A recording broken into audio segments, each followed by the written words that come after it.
minus 50 seconds.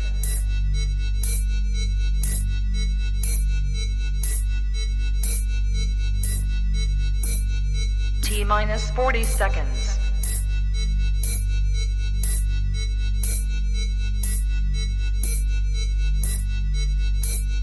T minus 30 seconds.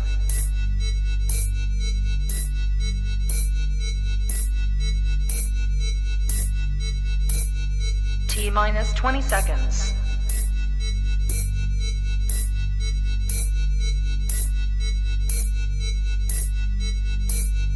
Ten, 9, 8, 7, 6, 5, 4, 3, 2, 1, 0.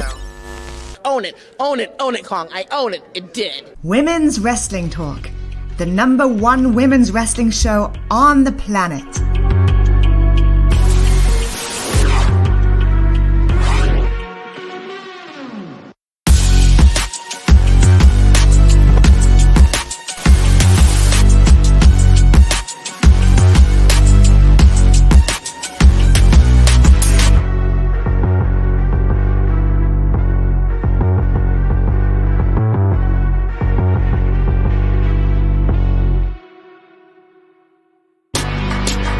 Women's Wrestling Talk, the #1 women's wrestling show on the planet.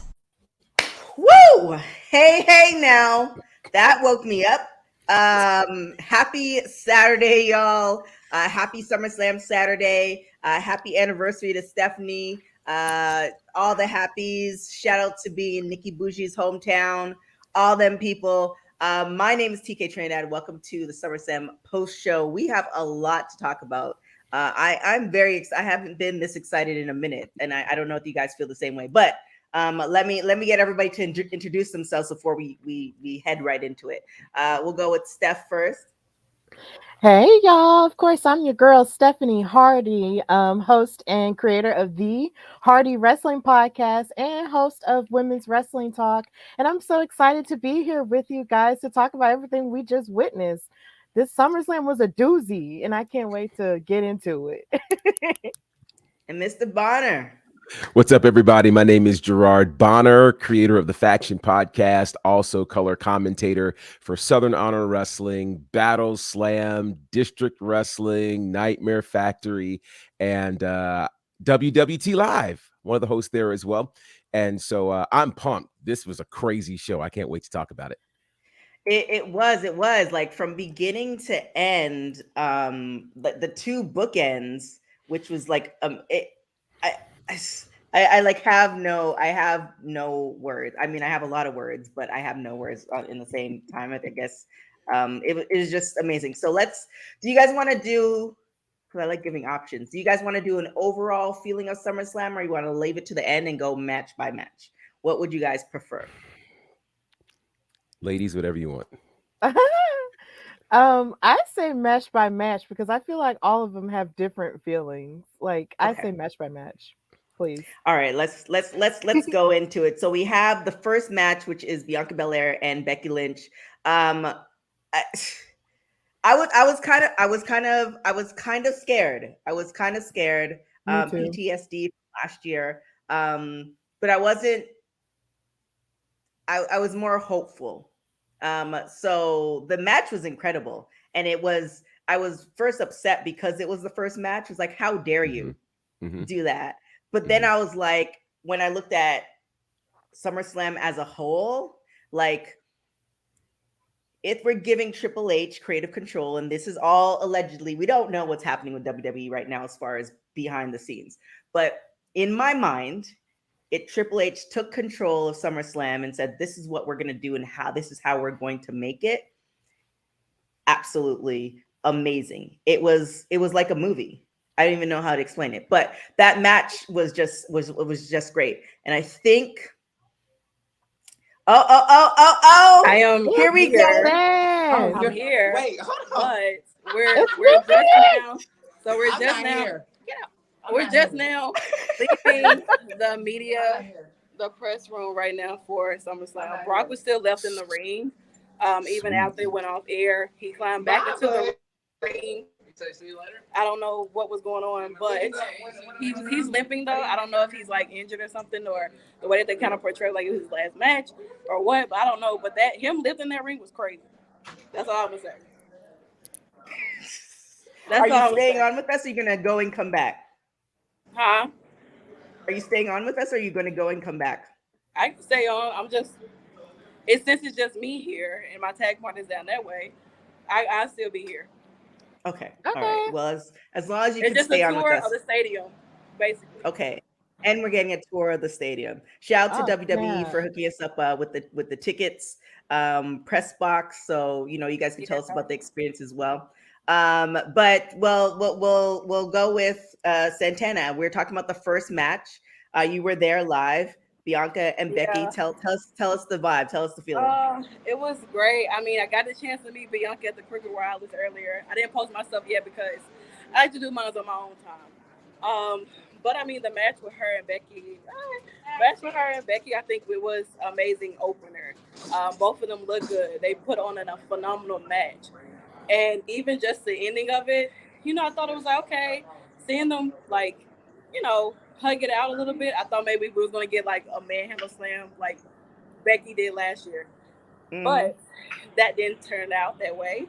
And we ended up getting 3 people that one person we kind of knew was going to come back. One we thought was like gone forever. And then one we thought was done with the company. Mm-hmm. So, and then we see Becky align herself with Bianca. I don't know who the third is going to be. Some people think it could be Asuka. I have no idea. I was thinking that too. But I'm ready. In addition to, I'm ready, and I'm glad Bianca retained her title. I was so happy that she. Let me tell you something. I'm gonna jump that barricade. I'm gonna jump through the press box window to get to Becky if she had won again. I swear. But I mean, it was an amazing moment. It was everything. I swear. So watching it live and watching on TV. It's a totally different vibe. It is. And what about Stephanie? How did you feel? This match was a really good opener, and just like you, I was worried that it was since it was gonna start, like I was scared. Oh my god, like please don't let Bianca, lose and have history repeat itself. But then again, I wasn't as worried because she performed incredibly well at WrestleMania and of course wound up getting the W and winning the title. So I was like, okay, fine. But the match itself was really amazing because you saw I'm getting all the B's mixed up. You saw Becky utilize more of her technical prowess in order to try to break down Bianca Belair. And you saw Bianca fighting through the pain in order to even power out from a lot of it. And you even saw something different in Bianca where even with her sort of trying to take the whole count out approach, she was still kind of going back and forth with it. Like 1 minute she didn't mind, pushing Becky out of the ring. But then the next minute she was like, no, I'm going to beat you in the ring. And even with all of the best of what Becky had to offer, even a manhandle slam from the top rope, that still couldn't get the job done. And I was so proud that Bianca won in her home state, not necessarily her hometown, but in her home state. I was really proud that she was able to win that. But what happened afterward was just really crazy. Like that blew my mind, like it was just out of this world. And it was funny because even Bianca was shocked just like she was last year, but it was a different kind of shock with seeing Bayley and Io and Dakota. And my heart was full to see all 3 of them together. Like my heart was really full because I really did think that the 2 of them in Dakota and Io were gone, but they're not, and they're back and they're here and they're on the main roster. Like what? And then they're there with Bayley, who Bianca has history with, but then you have Becky, who has accepted the fact that she's lost to Bianca and now she's aligned with her. What? You were just trying to yank out her hair last week, and now this week, last week, whatever, and now you're aligned with her? Who's going to be the third woman? Like, I'm pumped for all of this. I really feel like this was the moment of the night, honestly. Mr. Bonner? Yeah, no, one of the things that I said last week on WWT Live is my new name for Triple H is the Great Mediator. Okay. And here's why. Dakota Kai was gone. It wasn't a rumor. She had been completely laid off, caught up in that whole furlough / firing thing that whole happened. And Dakota Kai is back. Io Shirai, who was rumored to be heading back to Japan, she's suddenly back, standing alongside of Bailey. I mean, literally, this match alone showed Triple H's fingerprints all over it. Just the way everything was delivered. And as much time as I could spend there, what we haven't talked about, which I think is amazing, is new moves in the arsenal for Bianca Belair. Bianca hits a Spanish fly off the second rope. Now, it's hard enough to do off the top rope, but off of the second rope is a completely different level. So we're seeing the maturation of Bianca Belair. She is a superstar. There is no doubt about it. She is absolutely special. And so I really got, if you can imagine this, you have Hogan Rock WrestleMania 18 vibes and the formation of the NWO vibes all in the same match. Remember Hogan and Rock fighting each other vehemently, and then all of a sudden standing side by side by the end of that night, fighting the rest of the NWO. And then we're asking ourselves now on the NWO side, who's the third woman? Who's going to be the woman to partner with Bianca and Becky? This is crazy. This is storytelling. And again, taking us back to that moment of SummerSlam last year with the look of shock and awe. I mean, it was brilliant. And for this to be the opening salvo for Triple H, I'm telling you, this felt like TakeOver. And I am a very happy person right now, just from match one. Now,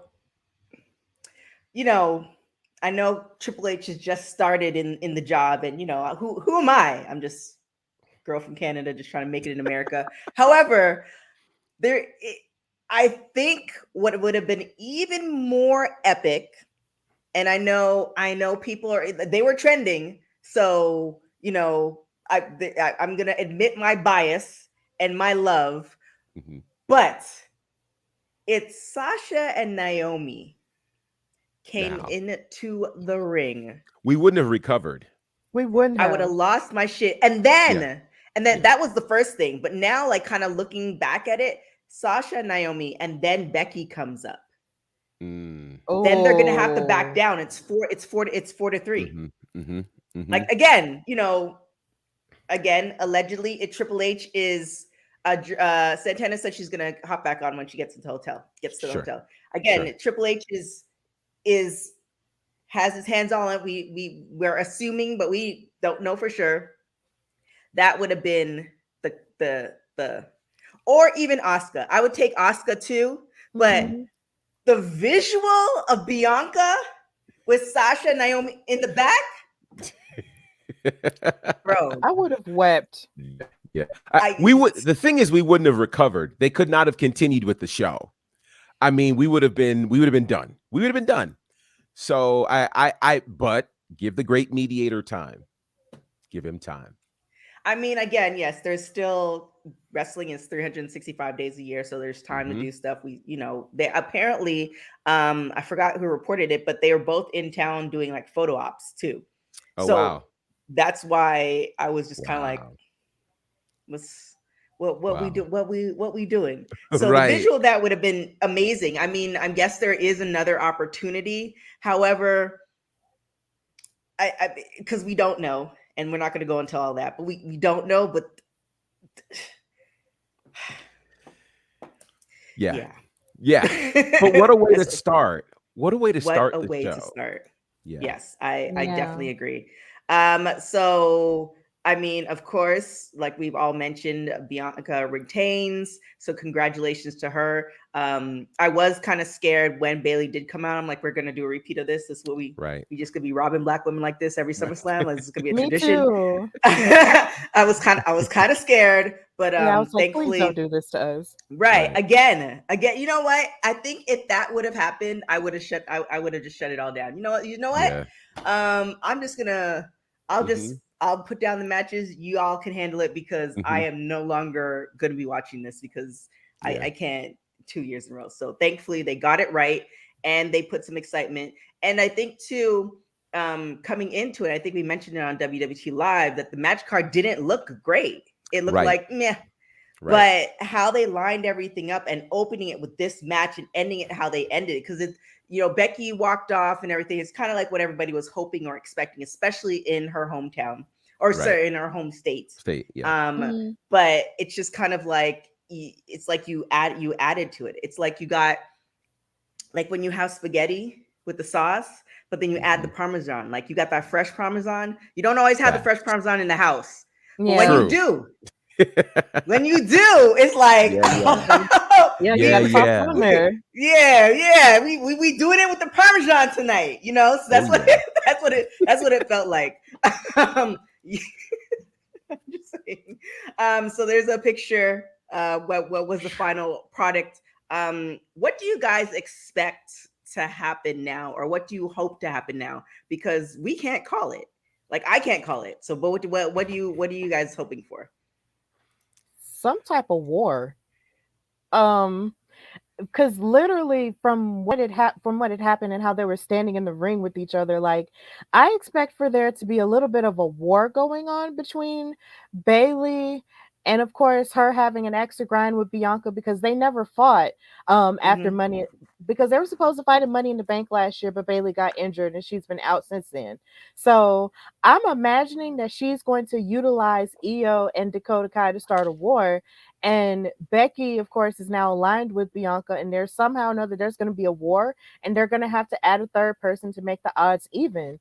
Like that's just really how I feel, you know, could very well happen. But then backstage, when Sarah Schreiber interviewed Bayley and the girls, she told them that basically that they would have to wait like everybody else is, like they were made to wait. And I was just like, what does that mean? So it's really cryptic all the way around. But the first thing that I see is a war, and I'm really excited for it. Okay, I like that. So for a hot second, this was giving me Absolution vibes with Paige and Mandy Rose and Sonya Deville. The difference here is Mandy and Sonya were still super green when Paige grabbed them. We're dealing with a much different situation now with 3 top level stars, and to have Bayley now kind of leading seemingly her own faction. We're still not sure what this is going to be. What I think this did was it breathed incredible life into the women's division. We asked ourselves probably earlier this week, what's going on with the women's division? Because really there wasn't much. Who was left? You know, it almost felt like Roman, like who's left for Bianca to fight at this point? And now with this addition, this just adds an entirely different element. We've not seen anybody really have Bianca's back on the regular. So now for this to be the powerhouse of Becky against these three amazing women, and again, we don't know who they're. I think we have so many questions that this creates opportunities for us to tune in and actually be excited about what's going to happen on the Raw Women's division. I definitely agree. I haven't been this excited in a while. And I think, Stephanie, we've done a few watch-alongs and pay-per-views. Yeah. I don't know if you've seen me this excited, because I feel like this is I'm usually yeah, you're usually coasting. Mellow. Yeah, but I don't know if you've seen me. This was some serious stuff. And even the next match, like, so we have Logan Paul and The Miz. First off, dang, I should have got a picture of her. I will in a second. Maurice, mother of two, Flames, baddie, like such a baddie. What? Just give Maurice her flowers, and she's just all around. The way she was flicking off the camera, like right, she gets it. She does not miss a beat. She does not miss a beat. Yeah, it's almost the same energy that she had when she was a diva. She was flicking people off and just pretending like she was better than everybody as the Divas champion. Like it reminds me of my childhood watching her, and just her getting on my nerves with that. But yeah, she still has that same energy. Mm-hmm. I am for it. So we had Logan Paul and The Miz. We have seen, or if you haven't seen it, you've seen clips of it, Logan Paul in the boxing ring. And he can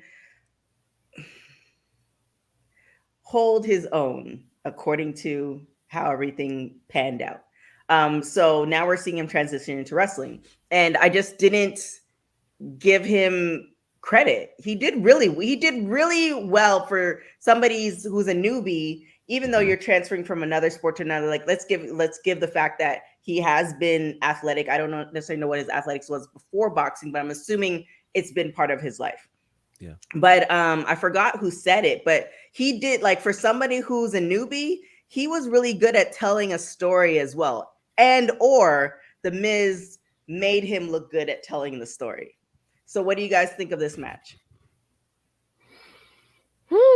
I feel like in this match, Logan was able to prove that he can step out on his own and doesn't necessarily need a partner.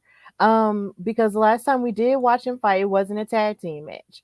Even in that tag team match, he was still able to hold his own while also getting on our nerves from a character standpoint.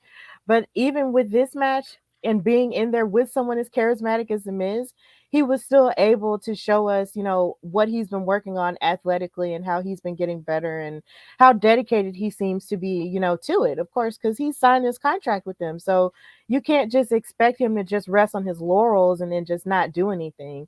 So I do admire the fact that he is working hard and that he is taking it seriously, because this is not for the faint of heart. Even Bad Bunny said the same thing last year. Like, it took him 4 months to train for WrestleMania, and he did a phenomenal job as well. So these guys are not only fans, they're athletes and they want to take it seriously. And I respect Logan Paul for that. Now, outside of that is another story, but I do respect Logan Paul for taking wrestling seriously.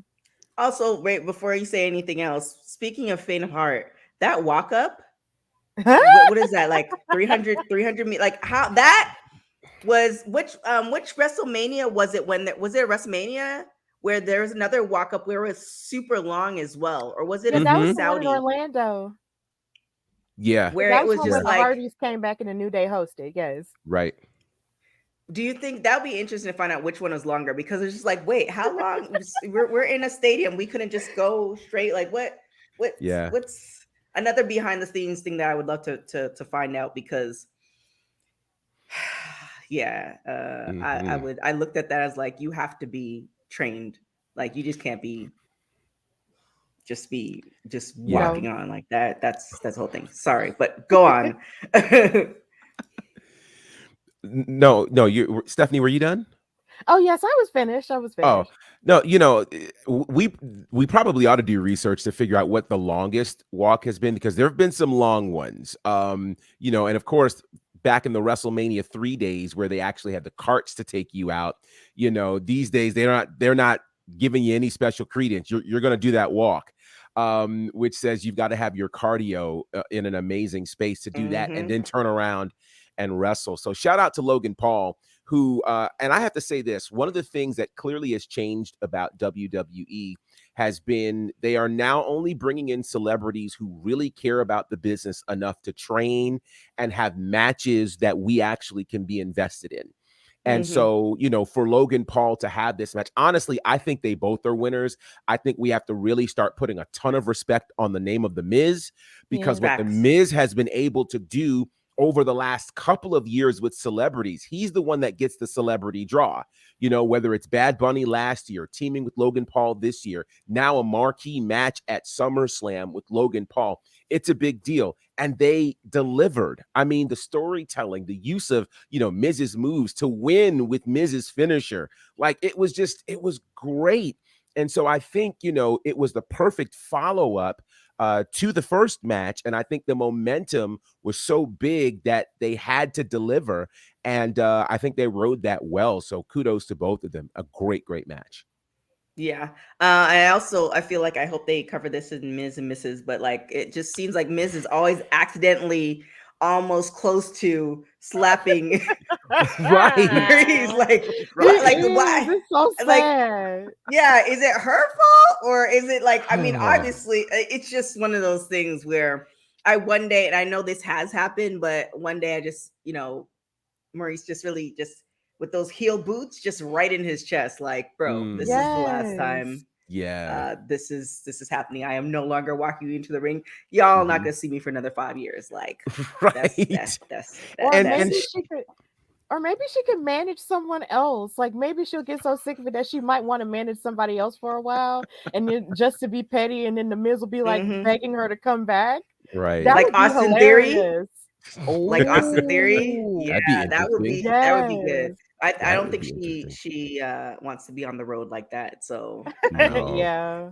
And one more shout unfortunately. out to Triple H for giving more spotlight to Tommaso Ciampa, who actually got to stand outside of the ring for most of this match. That's the most we've seen him on TV by the Miz's side. So that's pretty awesome. And hopefully this whole new regime will give Ciampa a greater opportunity and greater spotlight as well. See, Ciampa was good. However, God, what was his name on WWE? He's been so many Johnnies. I'm thinking Johnny Blaze, but you know who I'm Oh, talking about. okay. Johnny Okay. Gargano? Gargano? No, not Gargano. Oh, Drip you're Drip. thinking about, John Hennigan. John Yeah. John Morrison. Morrison. Yeah. See, he's had so many Johnnies. Like Hmm. it's so funny with wrestlers, especially with if I've like known them or they've introduced me with their one name. It's Yeah. so hard for me to translate. Like, wait, what's the name again? Yeah. So I was like Drip Drip, but I feel like that would have been hopefully. Triple H brings Johnny Morrison back. I feel like that faction, it was a lot better Yeah. than Tommaso. Tommaso just doesn't like I get like the look great, but Right. we know Tommaso from the NXT days and what he has Sure. done. So Yeah. I feel like for him to be part of a faction or be part of, and we already know what the Miz does to most of his partners anyway. Right. So And maybe it's going to lead to this is not, that. yeah, Yeah.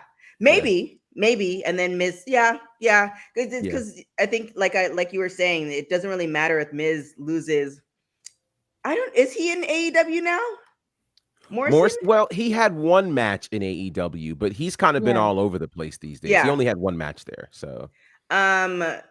So yeah, I'm anxious to see what's gonna happen with that, and also give Miz his flowers, because even if he wins or loses, like he's still able to tell the story, and it's completely fine. So definitely give him his flowers for that. But let's move on to the next match. So we have Bobby Lashley and Austin Theory. It was a good match. However, I always think when I am in the long haul for watching these pay-per-views, I'm always reminiscent of X-Pac when he explained these pay-per-views where it's like they set it up where you have like they opened up with the high and you're like, oh my God. And then even The Miz and Logan Paul was like, oh, this is pretty impressive.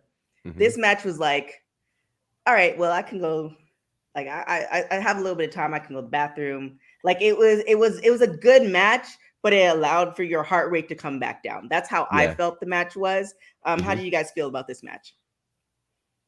Well, I felt pretty chill about it in the sense that as much as I, did look forward to it, it was kind of like a match we've seen before. They've been sort of feuding back and forth for the US title, anyway. But a part of me felt weird about it because it felt like Theory, his focus has been everywhere and very sporadic. It's just like you want to win the US title, you want to cash in on everybody else, but then everybody else whose nerves you get on wants to beat up on you as well. Like he's beefing with everybody. Like Drew kicked him last night. Roman beat him up. Brock beat him up. Like everybody's beating him up, and it's just like, dang, Theory. And it just seems like his focus is all over the place. He wants to be dominant everywhere. But in my head, I was just like, with his attention being so sporadic, that only means that he's not going to beat Bobby. Because Bobby is incredibly focused as a United States champion. He's very passionate about being a United States champion. And honestly, this is the most dominant we've seen him in the last 2 years, since he's been back in WWE. So I knew even when Bobby came out and he was standing on the pedestal and he did his whole entrance and they gave him all the fireworks. I love that for Bobby because he's just that dude and he deserved Mhm. to have that moment, even though he's not, the main champion, he's still a champion and he has that feel. So he Right. deserved that a whole lot more. And he seems to be more focused on being, a champion in one lane, as opposed to Austin Theory, who wants to drive in all the lanes, not realizing that he's wrecking everybody else, and having accidents. So yeah, this match was really good. I enjoyed it. Theory did try to give the best of himself, but it just wasn't enough, and Bobby was able to win. So, and I was cool with that.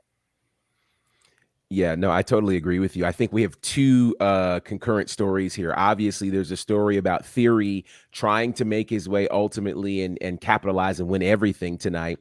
But then the other story that isn't being talked about enough is this incredible love affair that's happening right now between the WWE universe and Bobby Lashley. Like Yes. literally, Lashley went, and of course, last year we all really loved him because he won the WWE title and he was Mhm. super dominant and he was someone you were supposed to hate.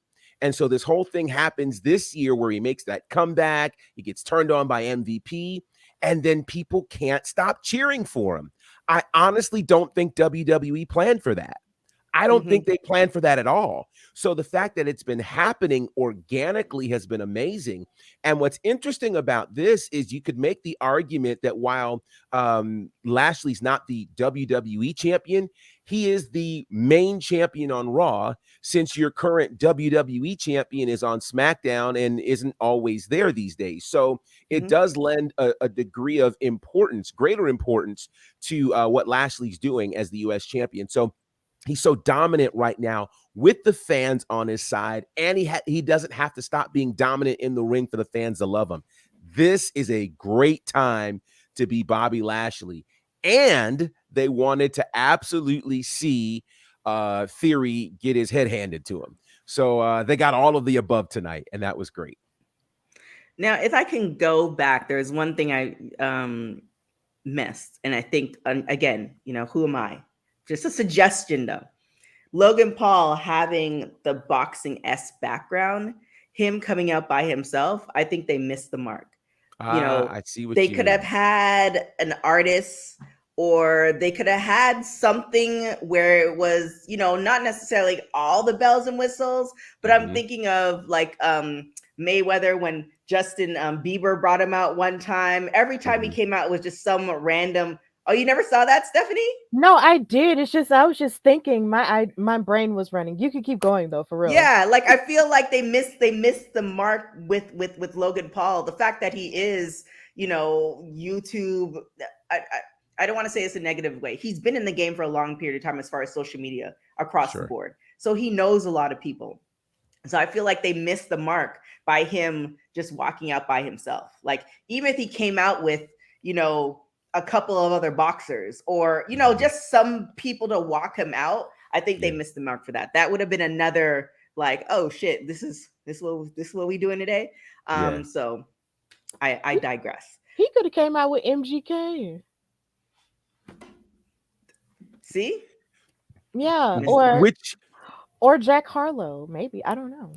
Hmm. Yeah. It's interesting, and we'll probably talk about this later, but I did think it was interesting to see that there weren't as many grandiose entrances for a stadium show as there usually are when you have that Hmm. kind of thing. And so an artist missing in this case certainly falls in that category. Yeah. And then West Side Um. Gun was there too. He was in the audience. West Yeah. Side Gun is everywhere, and He is. nobody really acknowledges him. Oh, Damn. West Side Well, Gun we is that did. We guy. did. So shout out He to was at website. AEW a couple of weeks ago in Atlanta, and like it's just, God Yeah. bless him. He means Oh well. well. Right. Nice Um. balance. So shout out to Bobby Lashley. He retains. Where do you think, or what's your hopes now for Bobby Lashley? Hmm. Hmm. That's hard. I don't Yeah. know. I Well, feel like um I understand the ebbs and flows of factions, and I get it. Mm-hmm.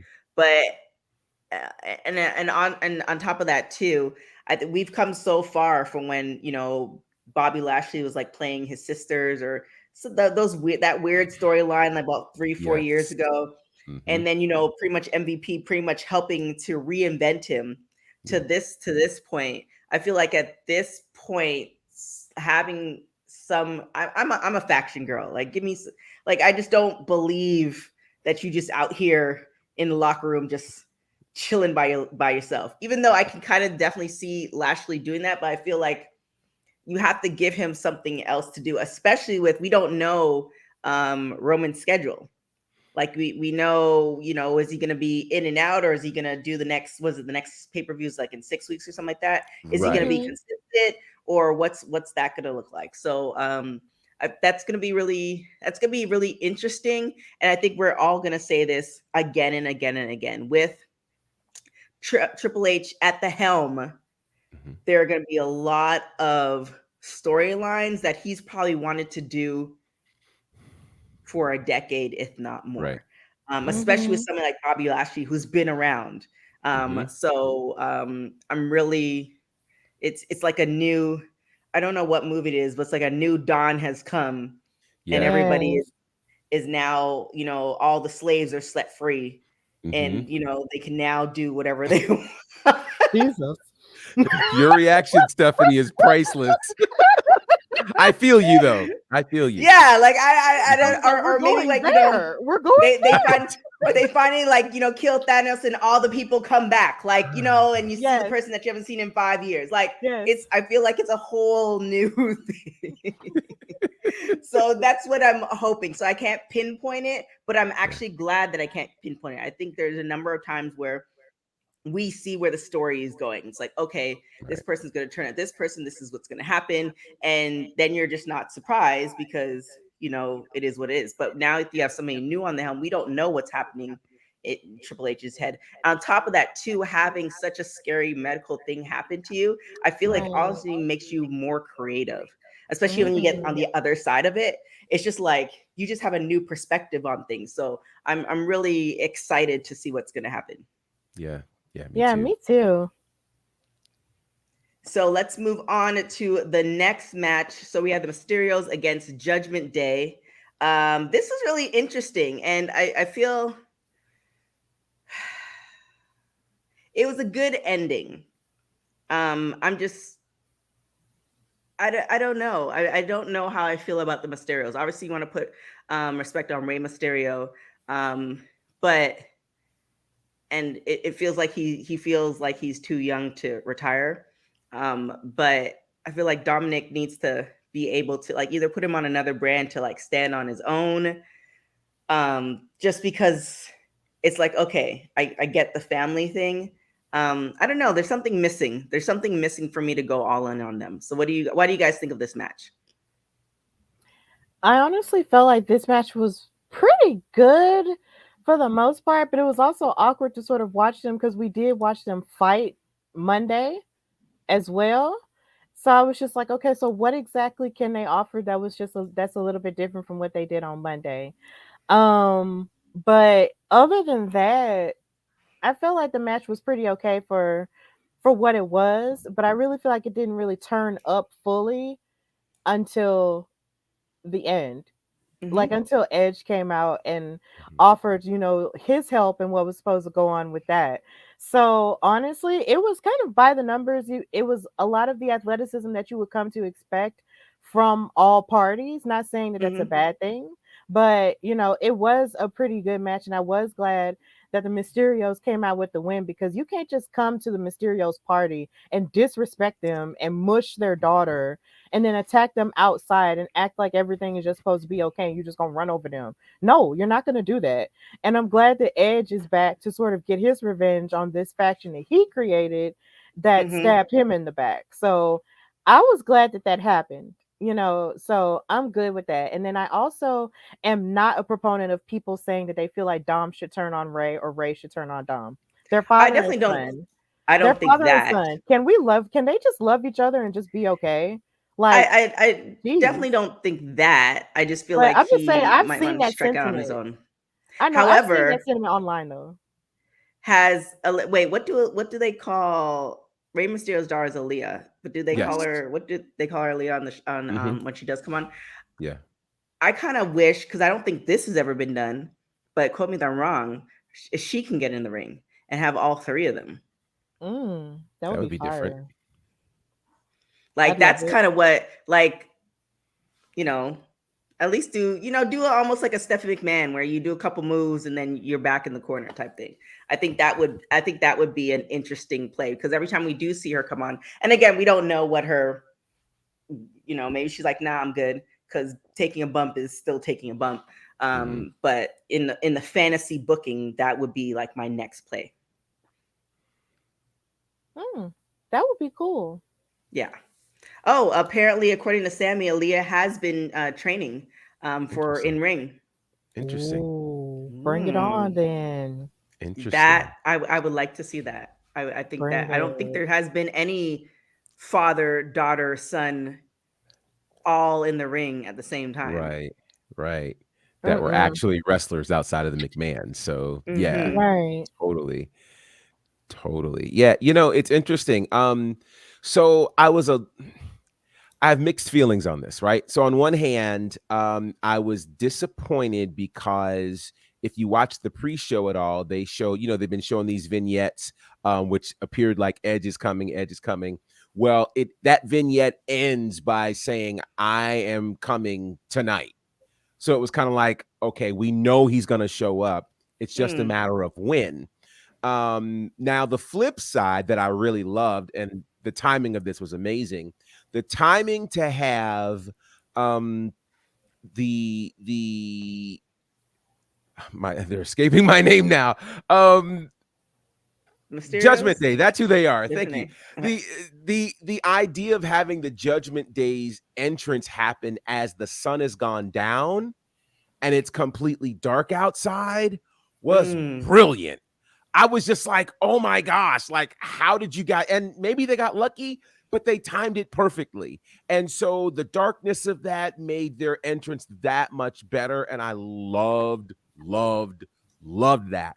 I'm still trying to get used to where Edge really is in all this, right? Because Edge, to your point, TK, Edge can't fight the faction he created by himself. But I don't see him, after all that he's done this year, partnering with the Mysterios. So I don't know. It's weird too. It doesn't. It's very weird. Even him coming to help the Mysterios, it was more him fighting Judgment Day versus helping the Mysterios. Right. So trying to figure out where that's going to go is pretty interesting. But Edge's entrance was literal fire. I loved it. It was great. The whole Brood vibe, short hair Edge versus long hair Edge, you got that whole thing happening. Edge is in great shape, great condition, which I thought was fantastic. In terms of the Mysterios, it's weird. There's something, I can't put my hand on it. And I don't know what needs to happen other than this. There does need to be a breakaway of some sort between Dominic and his father. This just reminds me of, when Dustin Rhodes and when Cody Rhodes were coming in, and all of these second generation wrestlers who end up being introduced by their fathers, when they come in, they end up living under that shadow until they do something to break away to stand as their own person. I think two things happened where they missed the boat on Dominic. One, he could have joined Judgment Day. That would have just been something interesting if they could have molded him into somebody who could stand on his own 2 feet, be a bit darker. Or they missed the boat when they had him go down to NXT 2.0 for a match. Like, let him ride down there and become a star down there. Then we can actually look at him as his own entity. So they're going to have to figure out what to do with that. We know that Ray is never going to turn, and I don't know that we ever want Ray to turn, but Dominic somehow needs to be able to stand alone as his own man so we can appreciate him for what he does. The other thing that needs to happen is there needs to be some real direction for Judgment Day. I honestly feel like they're lost without Edge. I mean, Edge was the one that really kind of made it make sense. So I don't know what happens with them. I don't know, but we'll see. I feel like they could do. I mean, it's the same concept, different take, but oh my gosh, the where Edge is just kind of like he dominates over all of them, and it's like, okay, I'm taking this back, so you can either honor me or get the hell out.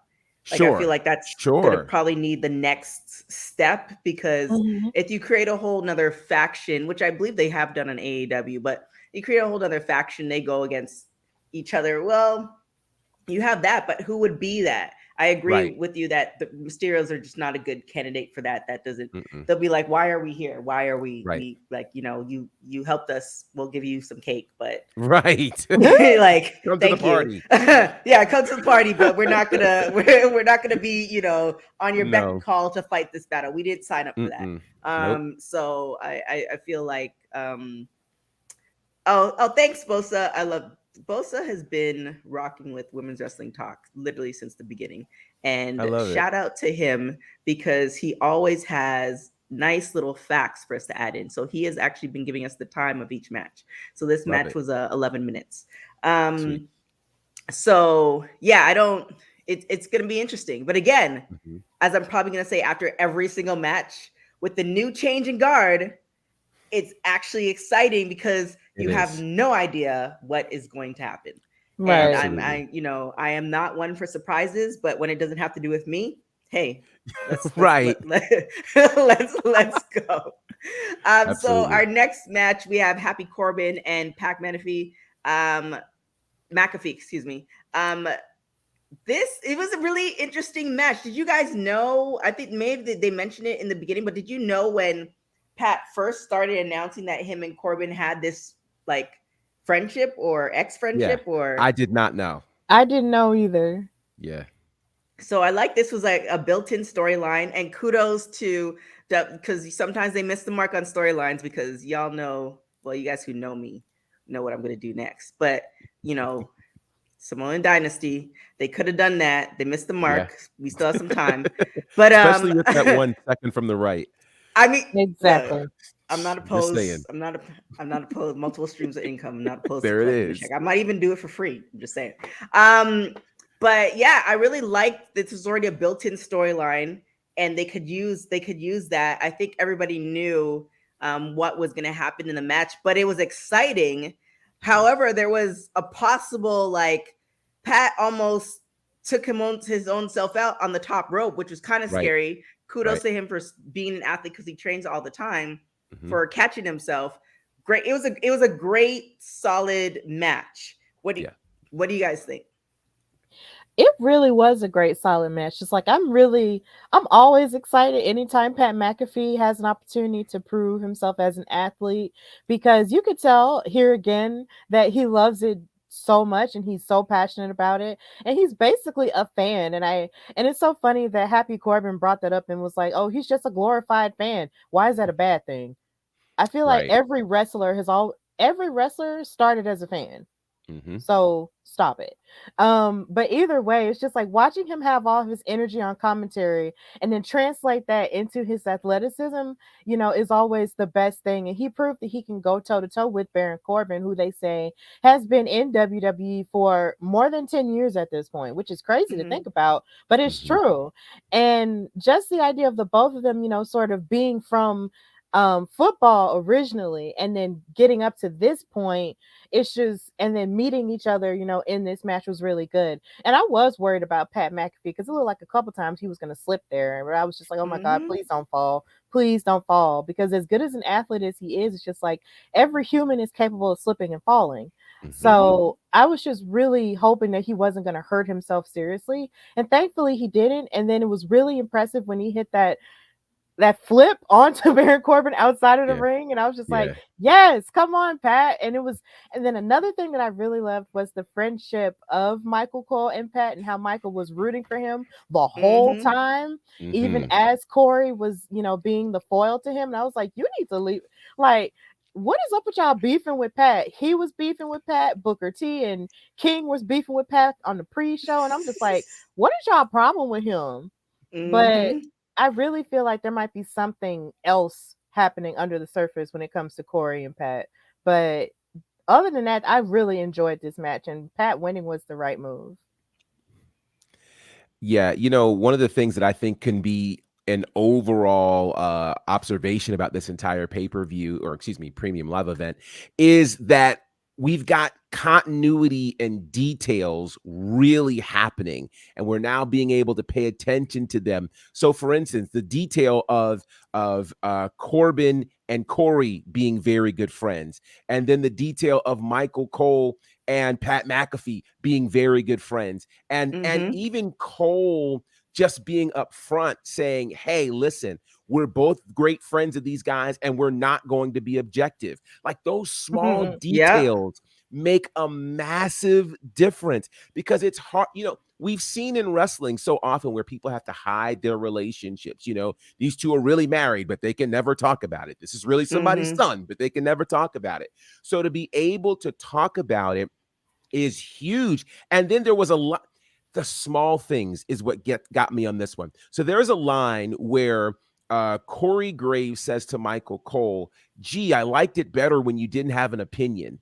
And Michael Yes. Cole goes, things have changed. A lot has changed. And I mean, to me, it's like these references to Vince being gone are just like, whoa. So it's amazing to watch all of these details just sprinkled out there amid. And so it's like, if you're not paying attention, you'll almost miss it. But if you are, I mean, this is like next level storytelling that's happening here.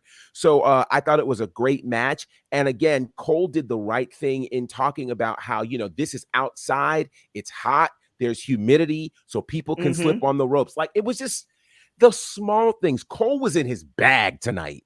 He was in his bag, and I love seeing that. So this was the right match. I think obviously the result was right. And Pat McAfee just has it. We love seeing him. He's got an energy that's infectious, and it works. It makes a lot of sense. I'm looking for Wrestling Wind Down put out this tweet that pretty much just said, if you don't have friends like Michael Cole, then there's no point in you guys being friends. And I can't find it, but Period. oh, here he goes. Here I have it. I'll because I want to shout Wrestling Wind Down out. But it was just kind of like, yeah, like the way Michael Cole, like, yeah, I agree. The little details. So here it is, right? That just kind of made me chuckle, and the point that I literally like, this is very true. Yeah, the way Michael Cole, even how they were doing that, and it is kind of reference to like the changing of the guard.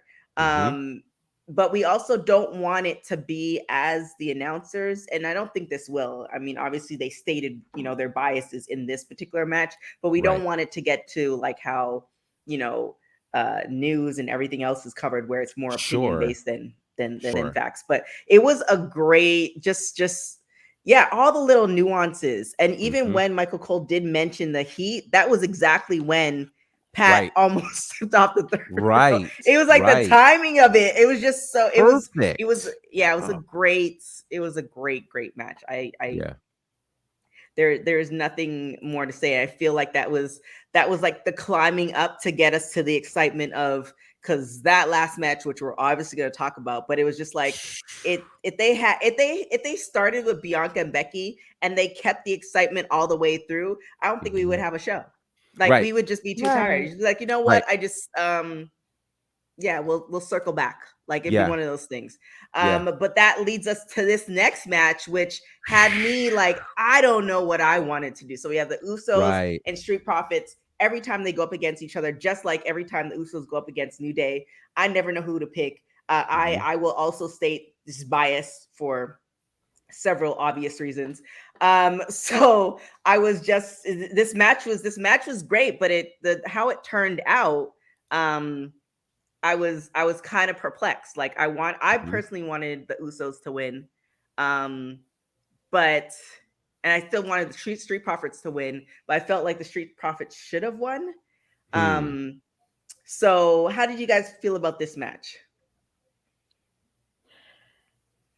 I wanted the Street Profits to win more than anything. Now, I may go on the after show for SmackDown and Rampage with Dreon Santana and talk a lot of stuff about how much I love the Bloodline, but I love the Street Profits, and they're just as good and just as dominant as the Usos. You know, they're like Triple Crown champions. So at this point, I'm just like, bro, like, how come they couldn't win and hold all the gold for a change? Because it just feels like the Usos have had all the gold, not all the gold like they have had, but still they've been champion for a long time. And a part of me was interested in knowing how the bloodline was going to go forth with just Roman holding the titles and the Usos not having them.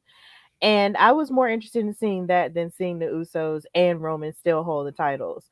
And I just wanted the Street Profits to get some sort of win, because it just seems like lately they've been gunning for the titles over and over again, only to be smacked down multiple times and lose multiple times. And it would wear on them, but then they would shake it off and try again. But it looked like towards the end, well, at the end, it was almost like Montez Ford was letting the emotion kind of get to him a little, and he was sort of beating himself up mentally for doing that, you know, from the heavens frog splash, and then hurting himself and not being able to get that count in. Like, it was just so sad. And then watching them lose the way they did and watching how dejected they were looking, the story was in Montez's face. You could see it in his eyes. Like, you can see him just reeling from that loss and that pain in his face. You could see it in Angelo, but you could definitely see it in Montez. And I'm wondering, like, is he gonna snap off on someone or snap off on Angelo? Like, what is he gonna do? Like, where is this gonna go? Like, I'm interested to see what happens with Montez from this, because he looked like he was in outer space, and it was sad. Yeah, you know, there's so many things to say to this. I didn't know who I wanted to win. Obviously, both teams have really done their thing, and you know, I was at SmackDown last night, and to me, the highlight of the night was the energy when those two teams were in the ring having that face-off. Like, they just get it, and it's amazing to me that, you know, you get the Street Profits, you get the New Day. Those two teams have had amazing rivalries with the Usos. Like, we could literally watch them fight all day and twice on Sunday.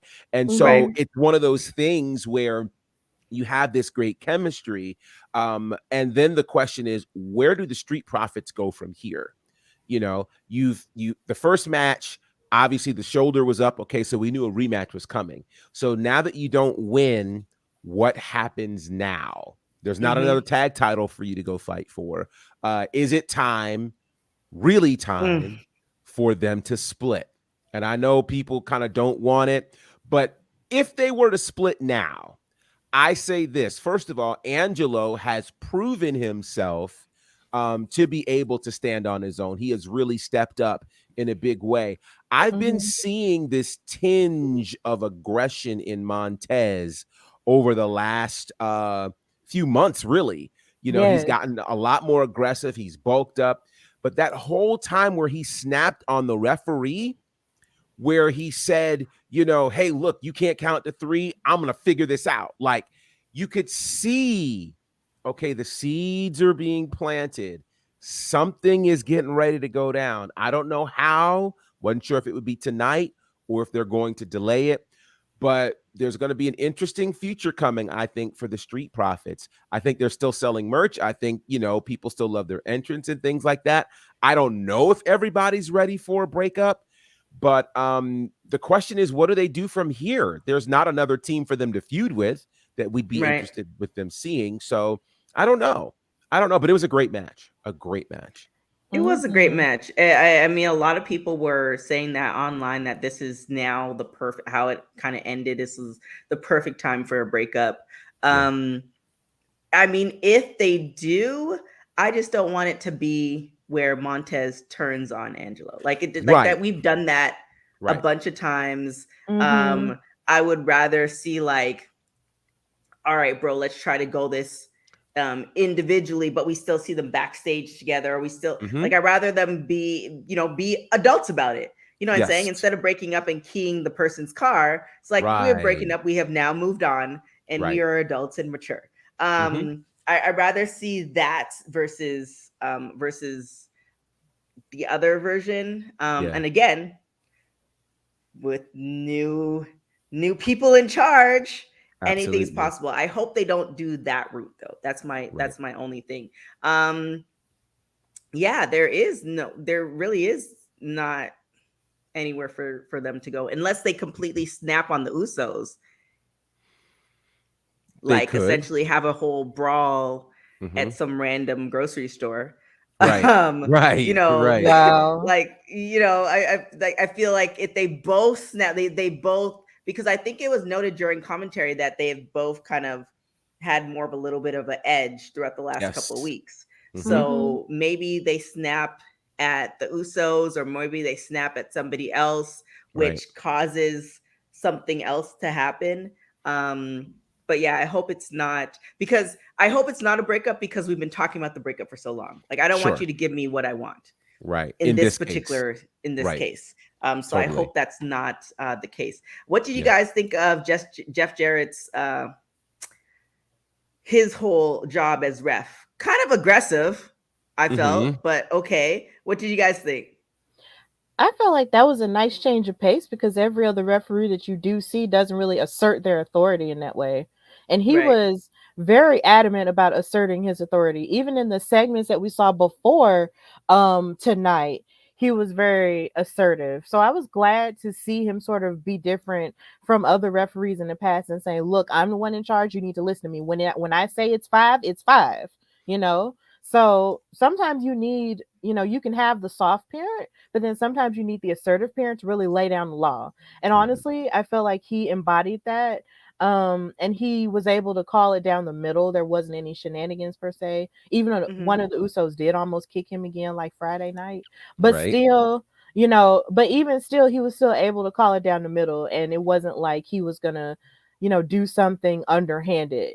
And I was glad that happened. And he was a welcome presence, because he's made history in wrestling in Tennessee, of course. So it was good to have him there. And at least he called it down the middle in a good way.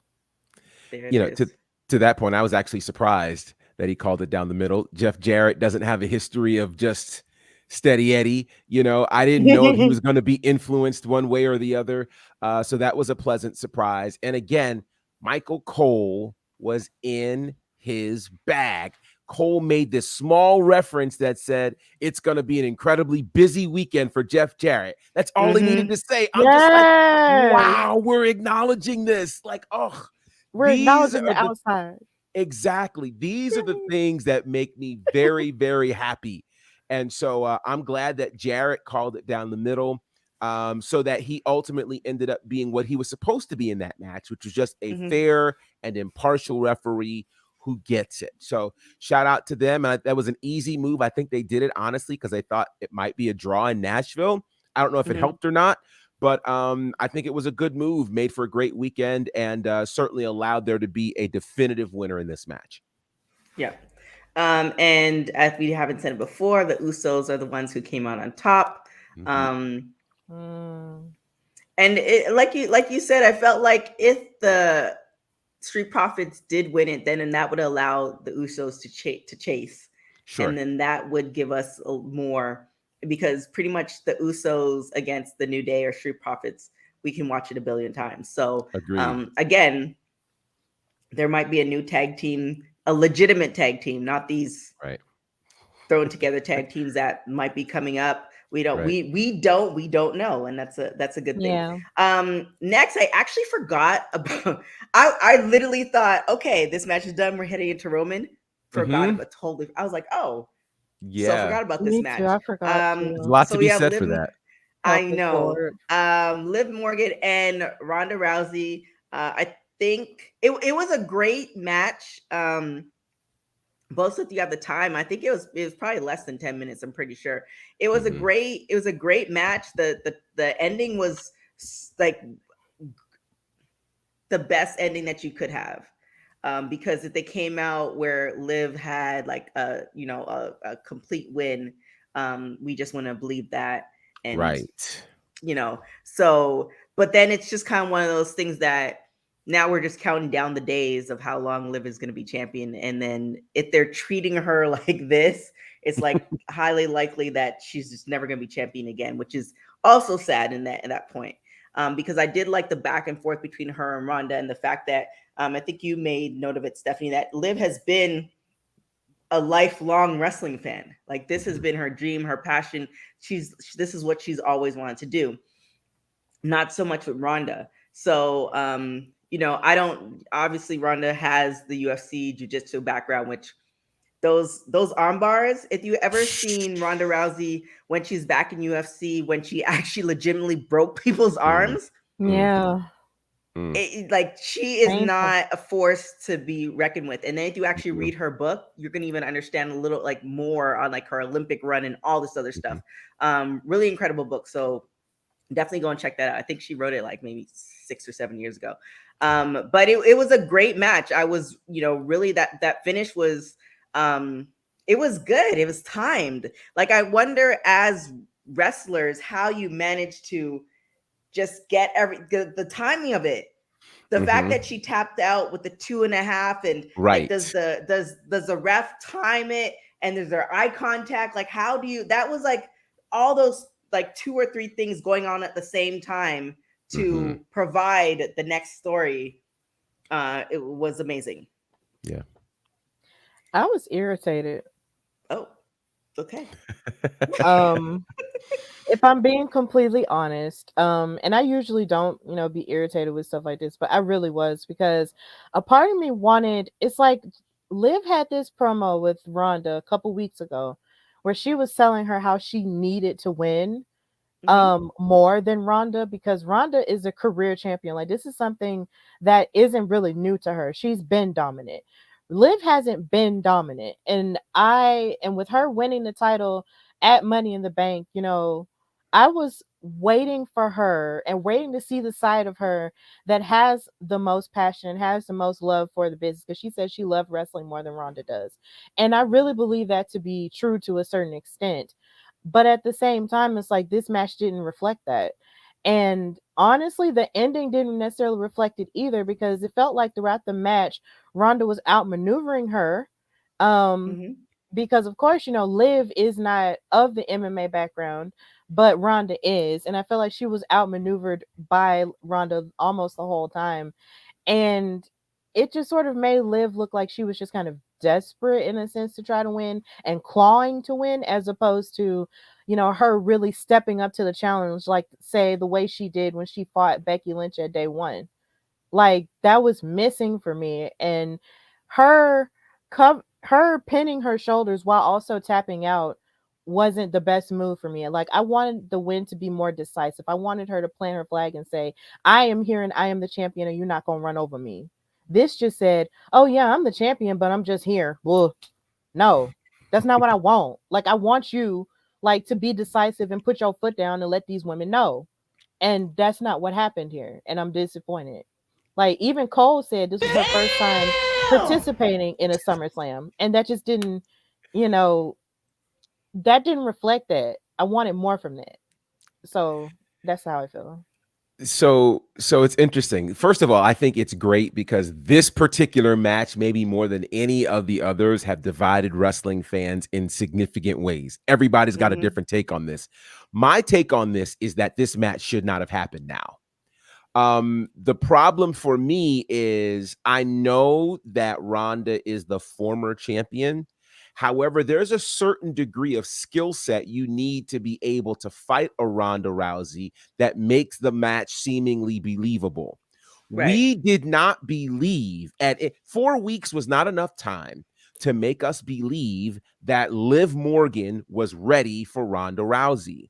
So what should have happened was they should have given Liv some other opponents to defend the championship against to work her way up. So maybe they should have had Ronda nurse that knee injury a bit longer, so that, when she came back, she would go after the title or things like that. But I think having Liv in this situation this soon was not good for Liv, because none of us came into this match saying we know Liv's going to actually have a fighting chance against Ronda Rousey. That's the crazy part. And it's interesting because I see everybody talking about the history. Yeah, the third woman to beat her. Yes, all of those things are true. However, we would sit up and say, okay, so we would then, so that makes us want to put her in the category of Charlotte and of Becky. But I think Liv needs time to be able to show that she should be in that category. And here's what's unfortunate about this. There are enough women in the current women's division that you could put her against, that she'd actually have a solid match against, that could build her cachet and resume as champion. You know, we just, for the first time in a month, saw Shotzi last night, right? Yeah. Like, so we could have Shotzi in a match against her. You know, there's Aaliyah, there's a few other folk, Carmella.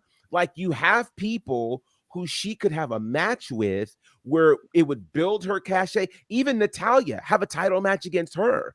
But Ronda as your first title match, I think is not a good move. Now, I don't blame Triple H for this because he didn't have anything to do with this. But I think that, you know, Liv now is going to have a tough road to travel, because at this point, poor Liv now has to remember that her first SummerSlam and her first title match was marred in controversy because she tapped while pinning her opponent. Right. You know, now with that said, I do think that there were some uses for it. I think it made a very clean move for Ronda to make a full heel turn, which is great, but it's even worse for Liv, because heel Ronda is definitely not going to get beat by Liv unless Liv can. I mean, Liv's going to need to do some training videos. Liv's going to need to fight some tougher people. Like, Ronda is at the top of the food chain, whether we like it or not. She's at the top of the food chain. So you don't get up and ascend to that kind of a match until you've had enough experience so that we go, you have a fighting chance. I agree. And Sammy is in the chat, who's one of our writers and a Liv Morgan super fan. Okay. And he is calling to say his piece. So I just dropped you the link, Sammy. Oh boy, here we go. Right. Yeah, now that you say that, Stephanie, yeah, how it was, and now I agree with both of you. There should have been some time. We know that Ronda, like, arm bars are her thing. Like, that's what she does. So, you know, even wait, is Shayna out? Is she injured? Like, where's Shayna at? Let's talk about Shayna. Let me tell you where Shayna is. Shayna is working the dark match. Last night at SmackDown, Shayna was in a dark match against Raquel Rodriguez and lost. No. I was blown away. I could not believe. I was like, wait, this is the match that's opening the night? Are you kidding me?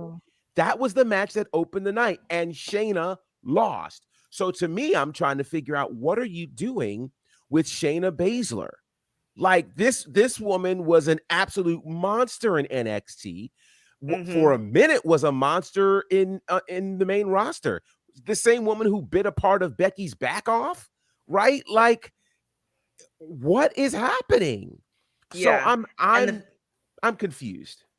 And the fact they're missing the mark as far as Ronda and Shayna's relationship. That like part. Ronda trains Shayna for UFC. Like, they've trained together. So like they're missing that, or they could paint it like, you know, Shayna and Ronda, they don't mess with each other anymore, and then Shayna could start training Liv.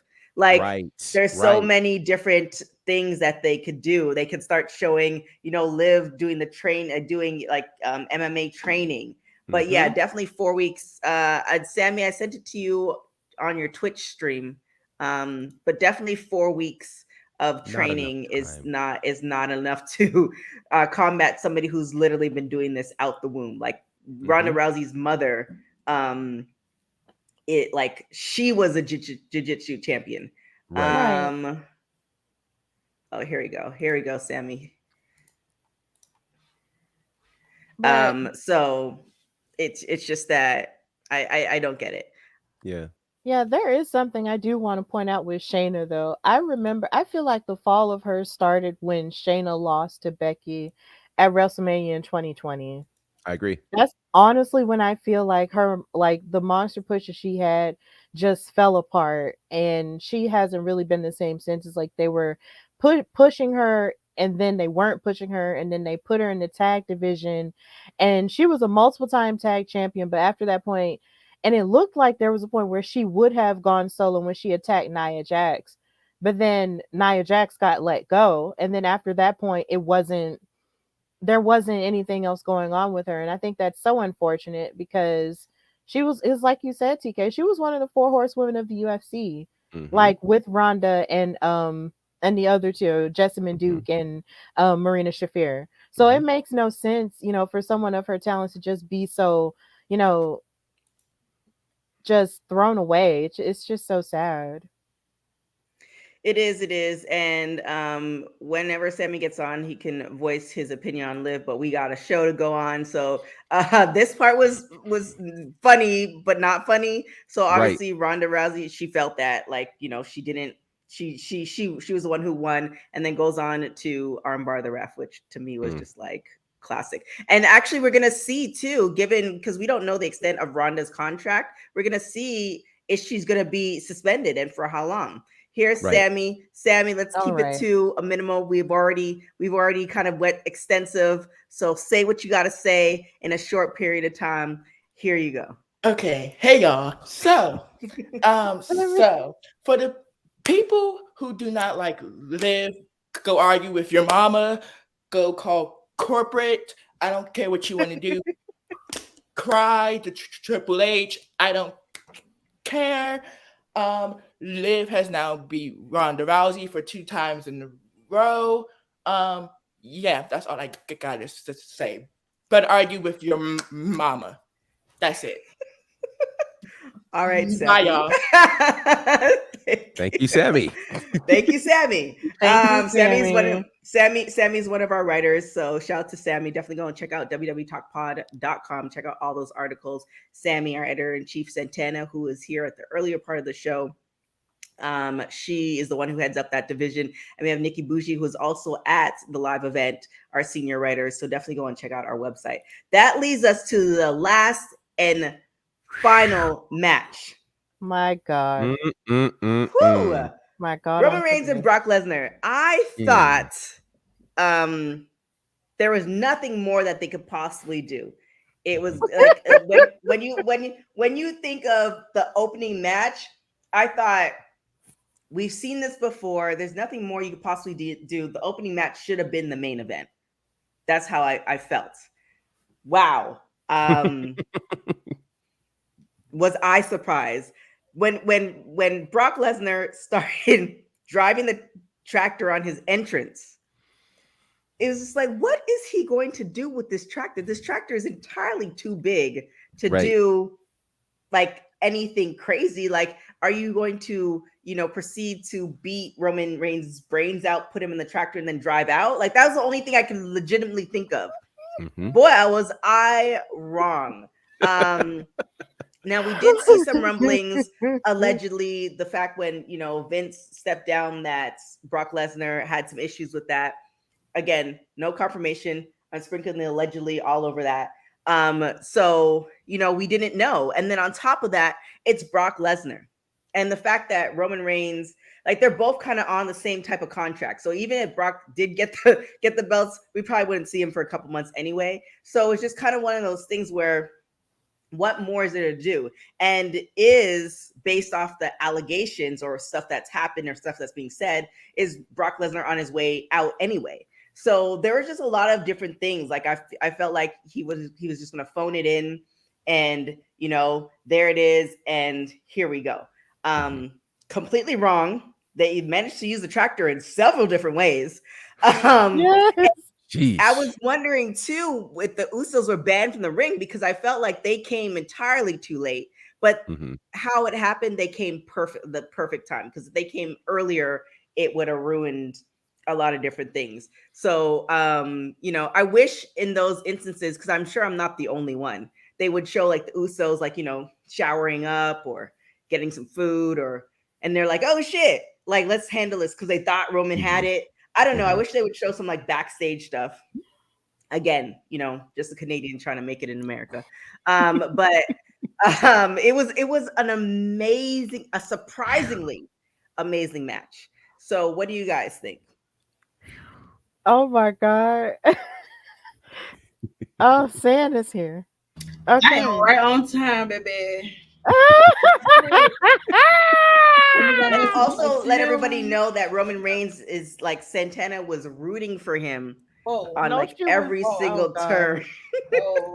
Don't lie on my partner like that. You got too much gravy on your poutine, Miss TK. Okay. No, not my partner. Honestly, with that match, I'm just gonna say that man, that some point I thought that maybe Theory would have like cashed in when he came out and everything, and even with like Brock picking up the damn ring with the tractor. I didn't know where he was going with this, but it was crazy to see that live and how Roman just flopped out like a fish or whatever on the other side of the ring. And Paul Heyman getting F5 through the commentary table. It was a lot happening within this match. It was a lot happening, I swear. But nonetheless, I say that it was good. It was a nice closing of SummerSlam, despite all the other things that had transpired.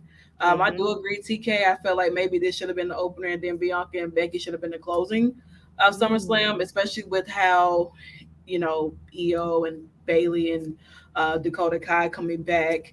Even Becky aligning herself with her. Man, it was a wild ride. I tell you that much. And that's all I'm gonna say. Still boo Roman. I don't care about the bloodline. He still had his little Usos to help him. Because otherwise, Brock was whooping his ass all up and through their ring. I'm sorry. I mean, once they put the Samoan dynasty together, it's the bloodline is on it. You wasn't out there though. You gotta stop throwing that picture up there. You weren't even out there to help. I mean, once they throw the bloodline, that's what I'm saying. Once the Samoan dynasty comes, I mean, it's gonna be all you, Santana. I won't be here. I'll be traveling with the Samoan dynasty. So I'm just letting you know when I say, hey, Santana, I need you. Eventually, that Samoan dynasty is gonna be no more. That's what. And when it does, it's gonna be the happiest day ever. I'm gonna put a whole X on cross y'all. Let Samoan dynasty no more. Wow. Knocking y'all down one by one. Wow. Yeah, wow. She has very strong feelings about the bloodline. I see. Here's the thing. I don't hate the bloodline. I really don't. Like, I really love the Usos. Like, I love the Usos. Yeah, Roman, we're gonna put it in the trash can. Okay? That's what we're gonna do. Yeah, she disses Roman every Friday. I'm used to this. Wow. Okay. Got a whole video of me booing him when he came down to the ring. I can't wait to see Best that. moment of my life. I gotta see it. I need to see it, Sam. You're so lucky. Well, I do want to say something. Like, I feel like this match made me laugh almost from beginning to end because of the fact that, first of all, Brock, he came out here with this tractor, and I'm just like, what are you gonna do with this thing? And it just looks right. It's so big, right? So I'm just trying to figure out what you're gonna do with it. But I was trying to, trust the process, I guess. And then he starts beating up on Roman. It almost felt like Roman really didn't have that much of a leg up in this match. And I love Roman, but I got to tell the truth where the truth is. And he was just not in it the way that he normally is in other matches. Like, he wasn't dominant at all. Brock was dominant most of the time. And it was even more funny that Brock was using like a piece of a table to beat him up with. He smacked him with a piece of a broken table. Like, it was already savage enough. And then all of a sudden, when Roman wouldn't stay down, you get the tractor again, and then you flip the ring. That was too much. That was too much for me. I was afraid for the safety of every other person sitting in the front row. I was like, are people gonna die tonight? Is this? I did not care. People are gonna die. You buy a front row ticket, prepare for anything. Okay, you chose to sit on that front row. If you get hit with a chair, it just so happened. When we went to GCW on Friday, somebody got hit in somebody like the glass part of the little light bulb that they get from Home Depot. Popped the man right in the nose and he was bleeding. And everything. Everybody was so scared. I'm like, what you scared for? You sit on the front row. What you expect? Wow. It's a GCW show. It's like ECW. I'm pretty sure people got hit with bear cans or something. Like, come on now. See, I'll run. I loved it. I live for violence and chaos. Let me see any violence and chaos. I'm getting up out that chair and I'm running. I'm getting out of the way. Wow. It was blood. It was blood on the dance floor, literally. Literally. No. Wow. The wrestlers are supposed to go to the hospital, not me. That part. That part. You can tell that to your grandkids. Wow. Well, it was crazy. It was crazy. And I have to credit them both because when they first announced that this match was going to happen, we all had a collective sigh. We all literally said, not again. What's left to prove? What's left to show us? And they proved us wrong. I mean, from the opening, I mean, the idea that Brock is walking out, then he's like, no, wait, hold on. I just got a tractor hanging out back here. Oh, okay. Got it. And then he stood on the top of the tractor and he had a microphone. How'd the mic get there? Then he proceeds to do a Fez press off the top of the tractor.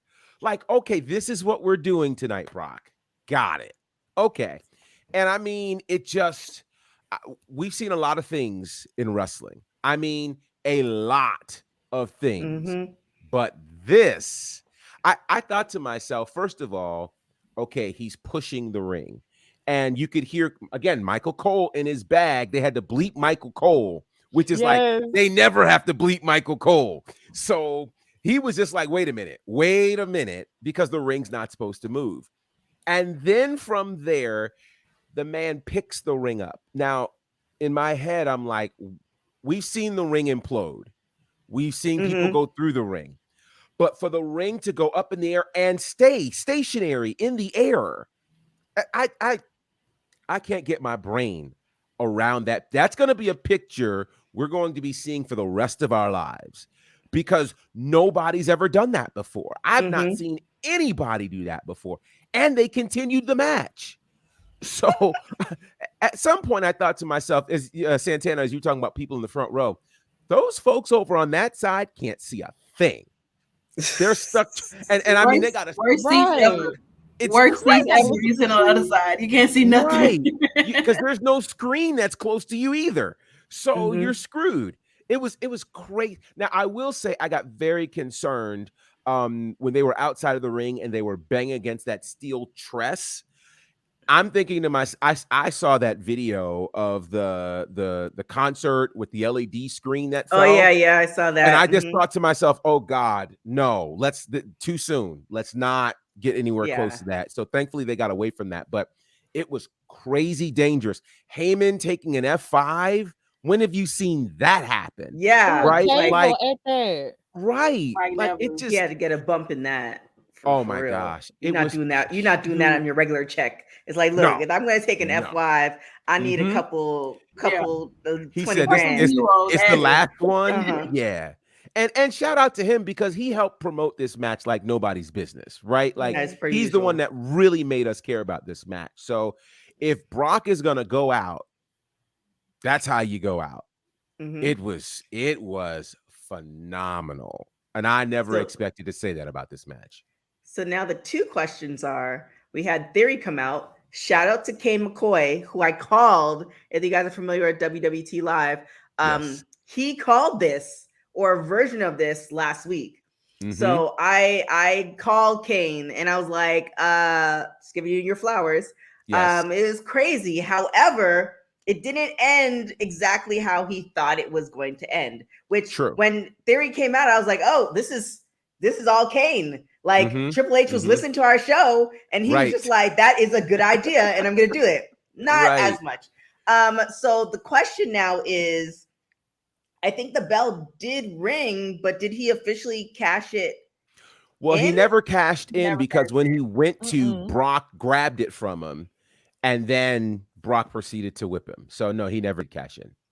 So he still has another If he chance. tried to cash it in, but he only hit Roman. He didn't even Right. go towards Brock and Ashley. I Mm-mm. think he forgot that Brock was even existing over there, or thought maybe Right. he was still laying down. And so he proceeded to give the briefcase to the ref, but Brock F5 that man and started beating him with his own like And we didn't see him since. Yeah, Theory we didn't see him. Theory has been getting his ass beat since Vince has left every day. He should be This tired is of true. getting his ass whooping. Like he should be tired of that. right. Mm-hmm. So They I were thought, I don't know. Maybe not right now. Maybe right now was not a good time for him to cash in. Maybe another time. Or maybe he was going to get Yeah. up. But Yeah. he just laid there. And Roman beat the hell out of him too. Mm-hmm. And everybody was just getting beat up with the briefcase. That briefcase has been through more ass whooping than anybody I know. I really Right. hope that when he comes back with the briefcase is as what it was we left the stadium. Like you come with a brand new briefcase, it's like, bro, no, we saw what happened Right. to the briefcase. You Right. need to come You with. abused I it. Unless feel like you on get a a customized one that's like Theory down or whatever or something. yeah, Yeah, but people have done how that before. Now, that's right? But dumb. how comical would it be if when we see him again, he holds up this briefcase that has now been bashed 100 Well, ways to sideways? fair enough. When he came down for his match with Lashley, it was already dented. So he's been holding on to it apparently because there's been several beatings that have happened with it.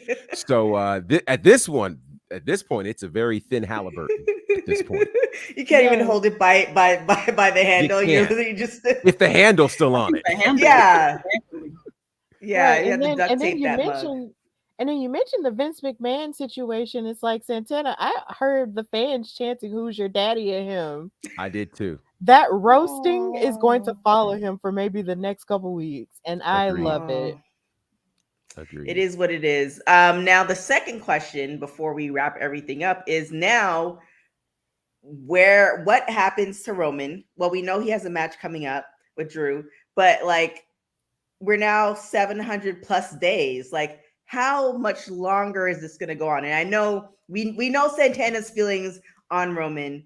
I am a fan of Roman, but in the arc of storytelling, the Empire must fall eventually. So where do you see this all going? I mean, listen, I honestly feel as if like I said, eventually at some point they're gonna have somebody. Roman's gonna somehow, some way lose those titles. It's not to Drew at Clash at the Castle. It's somebody else. There is no way. Like he's made it to 700 days as of today for a Universal Champion. Like he has. So I mean, I don't know. Like they're continuing to allow the bloodline to carry all the gold. To me, I feel like it is getting stale. No matter how much I like the Usos, the Street Profits should have won tonight. They should have. It still just doesn't make any sense to me. I get it. They're over. But eventually, sometimes things that's over too much, it gets stale. Yeah, but who's the person? Some like Theory can't beat Roman. Theory doesn't have the cachet. I feel like the what Roman has done with the bloodline and the belts. Somebody who like you have to have somebody on Brock's level or better or equivalent to beat Roman. I can't think of anybody on the roster, although other than maybe Bobby Lashley, if they figure something out in that way, that can actually beat Roman, that we would believe, that we would be like, okay, cool. But even with that, I feel like because the bloodline is so strong that you have to have another faction to take it down. Like it feels like you're creating a chess table, right? Or if you think of great wars between countries, like you don't have one country who is powerful and the other country has like, a few people. Like you have two countries going at it. So I feel like you're going to have somebody take down the bloodline. It can't be one single person. It has to be some type of faction or creative faction. And I hope that that's what's kind of tinkering in Triple H's mind, that he's going to be creating something like that. But just one person taking that down. I mean, Roman loses the belt, and then the Usos still, if they still have the belt, they can still, like, you know what I'm saying? Like, you have to, if Bobby gets the belt, you still have Roman and the Usos, right? You still have three powerful people. So he's not safe. So I feel like there has to be something brewing in the background for that to happen. There needs to be some people that's gonna like have like a main target, which is to demolish the bloodline. Right. So whether it's you have like, honestly, and I every time I think of this, I hate they broke up the Hurt Business. I personally still to this day feel as if like Cedric and Shelton, they could have taken out the Usos. Bobby and Roman, they would have had an amazing match. This would have been like this would have been a night to like dethrone the bloodline. Honestly, if the Hurt Business was still thriving, but they're not anymore, obviously. But I think that would have been great to see. But you know, all things get taken away per usual, because like TK say, WWE doesn't care about our feelings. But I think they care. They might. They care tonight. They you know. might. On a new management, Things might change. New things. So I mean, we're in a new era. So we're getting the slaves into are free. Era, so I mean, maybe there's somebody who come back. You know, or maybe they'll get somebody new, like somebody completely new, because NXT is always open, as we saw at the beginning. You had NXT alum all up and through at the very beginning of the show. You just never know. And they could just pull someone from NXT or from NXT UK to offer something new, like a new, you know, person to try to challenge Roman. Because it's like Roman's beating everybody. He smashed everybody. So at this point, you know, the slate is clean for someone else to, you know, take that opportunity. And it could be for someone just completely different. So. Or picture it. Oh, sorry. What are you going to say? Ahead. Do you want to say picture it? Sicily. Sophia Wrestling. 1917. I like it. Okay? Yes, Golden Girls. Or picture it. January 2023. An event we like to call the Royal Rumble. And the winner is the returning American Nightmare, Cody Rhodes, who punches his ticket to WrestleMania, SoFi, Los Angeles, and he fulfills the dream of his father and defeats Roman Reigns. Or you still have the Visionary lingering around somewhere. I'm pretty sure once he is done with Riddle, he's going to be creeping his way back up into that title opportunity, because technically Roman still hasn't beat him. Or you can also have, if things work out in terms of health for Randy Orton, RK Bro still can do something with the Usos, because they never did get a rematch from that unification title match. And the idea of Randy Orton and Cody Rhodes together again, giving us legacy vibes, I think this could be a thing. That could be amazing. It'd be amazing to see that happen at WrestleMania. Or I love the ors. This is the or game. Something totally different. Well, not totally different, but you know, we had Becky. She laid down the belts because she was pregnant. Roman could be like, "This has been fun. I'm going to take a break." Because what I really liked about the turning over of the ring is he made this very believable. Like, there were plenty of times where we're like, he's not, this is a wrap. And I like those acting skills. And we know who his famous cousin is. It's not like his cousin can't give him a part in the movie. He already has. Maybe he'd be like, you know what? This has been great. I am still going to be champion. I'm going to leave these belts here. Therefore, nobody defeats me. And I'm going to, I'll return. Like, I feel like it's been so many days now. If I were Roman with the contract that I have, and you have now allowed me to be champion for 700 plus days, I'll be like, yeah, no, nobody's going to beat me. I'll take a vacation. You guys can still pay me in my legend contract. Hey, Rock, I'm gonna be off for 2 years. What you got for me? Or I just Or okay, go on. Or Yeah, or honestly, it's like we brought up Cody. I feel like Cody and we brought up Cody and Seth. I feel like Cody and Seth still have some unfinished business to handle.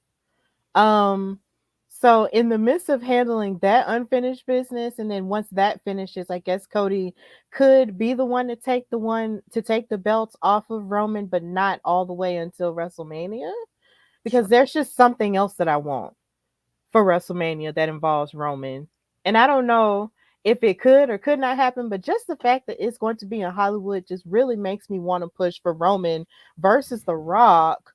Right, Right. And that and is the a match Samoan that can dynasty. happen. Like that's Yeah, that is a match that can happen without the titles. Like, why the That Rock part. is fighting the Samoan dynasty? I mean, I was allowing him to have a He's break. the real head of the table. right. He's the real tribal chief. Right. I If we're agree. being honest. and I and agree. to that, And that it might doesn't be need a sitting in title. that seat, and Roman should be on the end next to Naomi. No offense, Naomi. Let me sure. Promote it to the side. Where's Naomi? Oh, okay. All right. Yeah, we could. Yeah, I'll get that edited. I got you.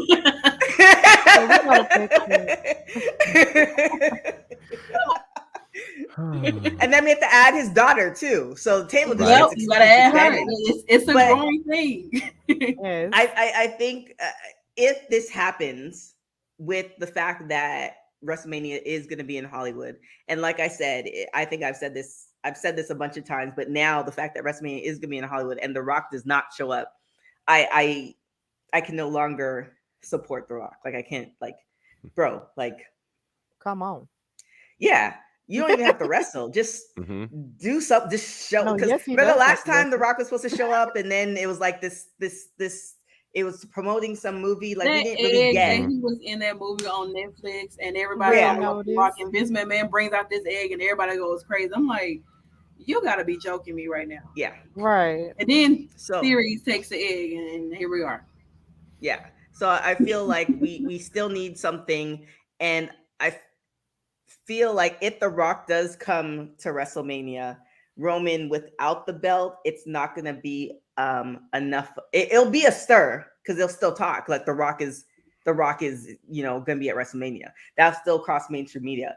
But the fact that his cousin has not one but two belts, and his other cousins are tag team champions, like that makes mainstream media, because they don't know what's going on. All they see is your belts. Like, all right, well, they all have belts, so why not? So I feel like you can't do that. And then that's where I feel like Reigns would beat Rock, and then after WrestleMania, Reigns would be like, I think I'm done. I've now given you guys my service. I'm going to sail into the Samoan sunset for a while. Usos figure it out without me. I'll be back, and just lay down the titles for like 6 months. Like I feel like Cody does need to come up, but him beating Roman Reigns after, because Cody doesn't know when he's coming back. Yeah, they had said like 9 months, injury. which comes right around Rumble time. So which that will add another 100+ days, so 800+. Yeah, it'll definitely be 800+ because we're almost in August now. So we're 700 today.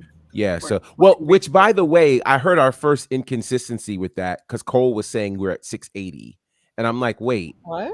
Heyman said we're at 699. They said that come after. That's what Heyman said, but but Michael Cole said 680 today, which confused me. Did so they take rarely. Some days off or something? I don't know. I don't know which one is right now. So yeah, at this point, I don't keep up with the days. I just know that man didn't let go of them titles. But what I will say is that if we do get Rock and Roman, which TK, I've had this conversation like last year, and I was like, I feel like Rock and Roman, there doesn't need to be a title involved because it's going to be too predictable.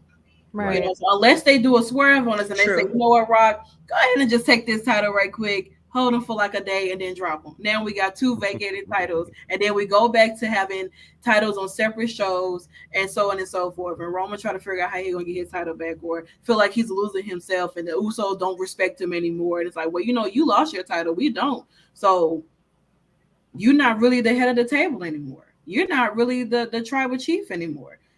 You're not our leader anymore. So then they're going to do their own thing, and him without a title. I mean, does he lose Paul Heyman? Paul Heyman don't hang with winners and title holders. Right. Maybe he goes and be with the Usos, and then Roman goes on vacation. He leaves for extended. You're 6 months, and you come back and figure out what he gonna do. Yeah, that I feel like The Rock would probably be the only person to take. Like I understand what you're saying, Stephanie, from NXT, but can we really see anybody from NXT come up to the main roster and within a 3 to 6 month span actually take the belts from Roman?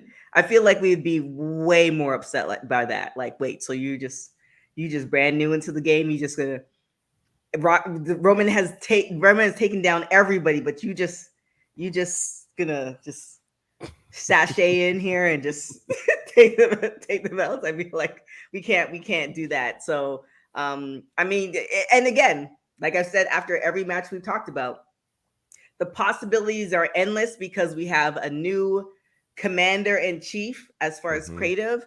So we really don't know what's in his head.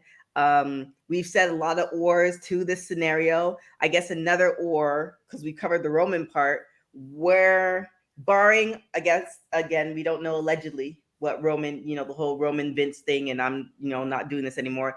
Where do you think, sorry, not Roman, Brock. What do you think is going to happen with Brock? I feel like maybe Brock, I don't know really what the situation is, but honestly, I feel like if Brock was really as unhappy as they say he was, he might be finished.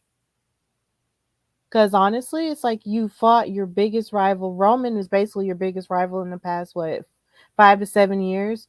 And I just feel like since you fought him multiple times and now he's officially beaten you in a last man standing match that felt very definite, I almost feel like there really isn't anything left for Brock to do and anyone left for Brock to beat. So it might be time for him to kind of just back off a little bit more. He can literally get on the Big Bertha tractor.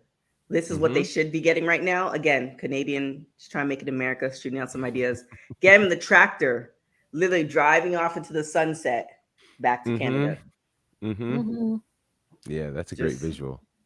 See? Yeah. I don't know about all that, but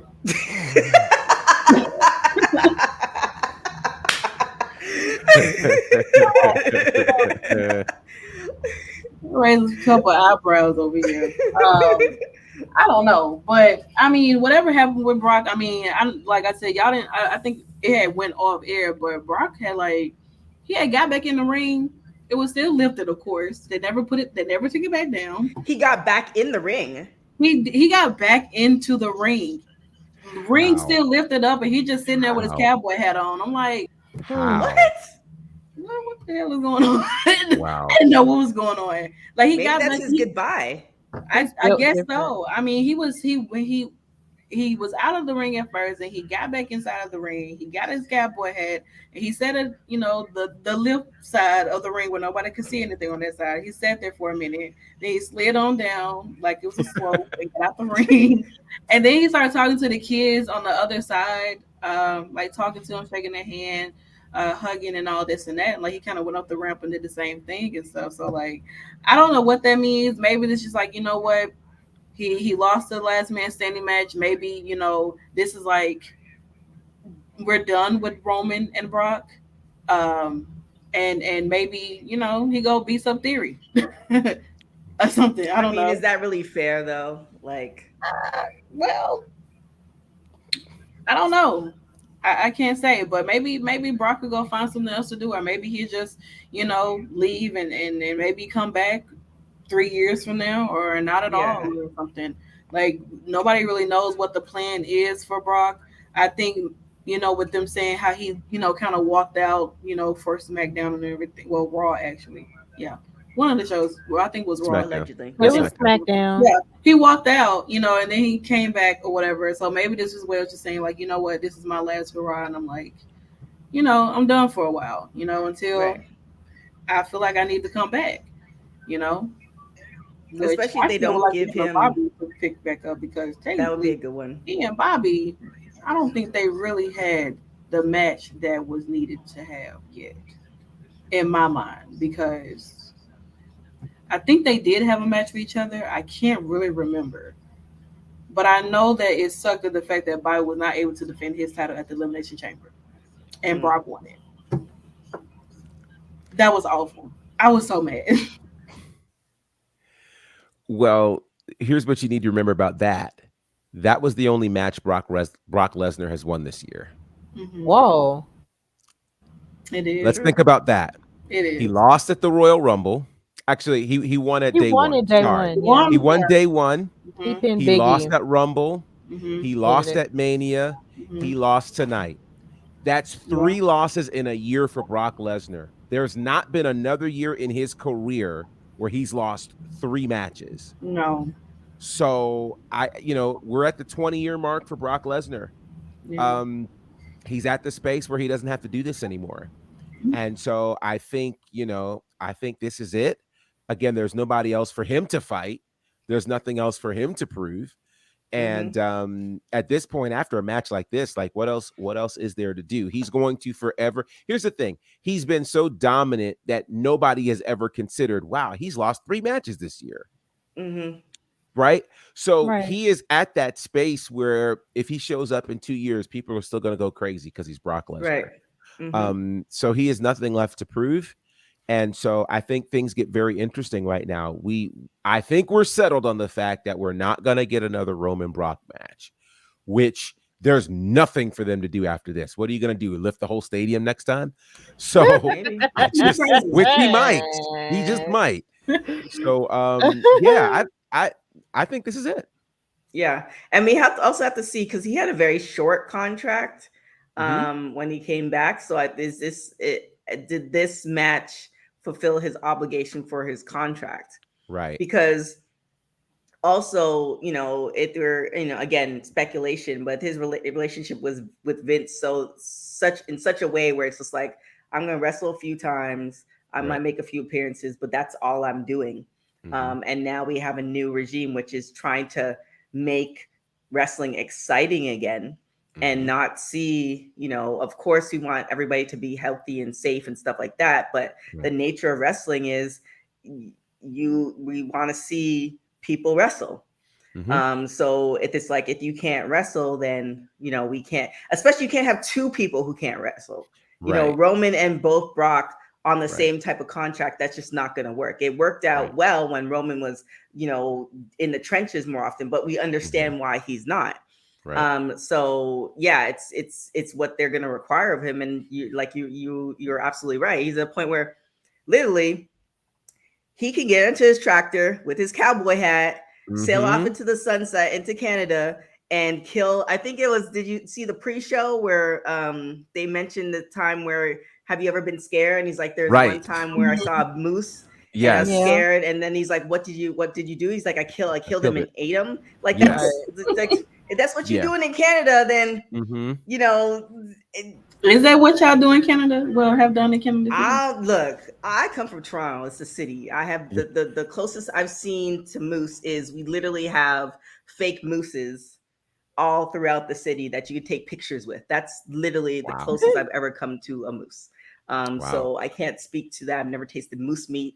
Even though I'm Canadian, my parents are from the islands, and it's very island in my house. So, there's some Canadian traditions that just passed over my head. We didn't partake in such things. But and there's all the things about, with Brock, and in order to call him, you have to call somebody in the city for them to actually go to his house. Like, he's living his best life. So if we weren't to see Brock again for another 3 years, like, I think we would be okay with it, because again, we don't, even when he is on contract, we don't see him that often. So, but yeah, I know it's late for I know it's late for me, so I know it's super late for you guys. So let's wrap up our final emotions for SummerSlam and, you know, what we hope to see with the new regime. Well, honestly, SummerSlam was pretty amazing. It's probably one of the better SummerSlams that have taken place in recent years. I will say that. I absolutely enjoyed it, and I just can't wait to see what's going to happen next this coming week with wrestling. Like, because it's just so amazing. Everything is open ended, and everything that was closed gave way for a new chapter to emerge. So I'm really pumped for what's going to be next, and I really did love SummerSlam tonight. It was a good time. So yeah, it was great. Yeah, I agree. Seeing it live was really cool. It's my first SummerSlam. So I mean, it was awesome. Meeting Bianca was great. Seeing her retain was great. I mean, her outfit was cute. Street Profits outfit was dope. Liv and Ronda still got some unfinished business because Liv did tap in the middle of that pin. So we're gonna keep that. We're gonna let that be known too. If you didn't see it, go back and watch it because it did happen. Roman, you know where you belong. But other than that, SummerSlam was really good. I thoroughly enjoyed it. Edge, praise God. Edge coming back. Nice. Mysterio's getting the win. That was nice. Seeing Finn and Damian Priest was nice. Maurice looked gorgeous in the lime green. Like, who do you know? Rhea beating up Dominic. Stop beating up the children, okay? Kane, Rhea doesn't thank you care. for the explosion. Other than that, SummerSlam was pretty good. Like I probably need to go back and watch it again because trying to watch it from the screen and it's a you difference. Hard. So it was hard, but I thoroughly enjoyed it. So I'm probably gonna go back and watch it again, honestly. Yeah. No, I totally enjoyed SummerSlam. I thought it was great. The only thing I really missed, I love staging at these pay-per-views, and the staging was so minimal, and I didn't fully understand why that was the case. But other than that, there were so many great moments that we came away with that it was like, oh no, we must watch this again because it was just like, wow, you know. So shout out to Triple H and the entire crew.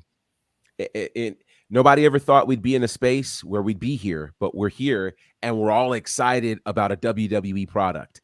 This is a good day. This is a very, very good day. Definitely agree. Shout to WWE. They got some media passes. So Santana and Nikki were out there. So definitely shout to them for making that happen. On a whole, I'm pretty even keel with a lot of wrestling, but this, I honestly don't think I've in this journalism space, I don't think I've watched a wrestling program that I've been excited about throughout the whole program.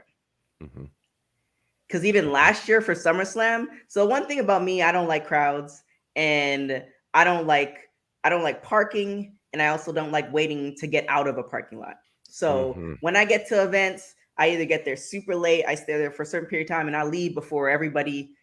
I'll catch the ending on TV. That's what happened after SummerSlam last year. And after Bianca, I walked out. I was like, you know what? Because it was in Vegas. I was, you know what? I'm good. I'll catch the rest of it on. I'm not staying for these shenanigans.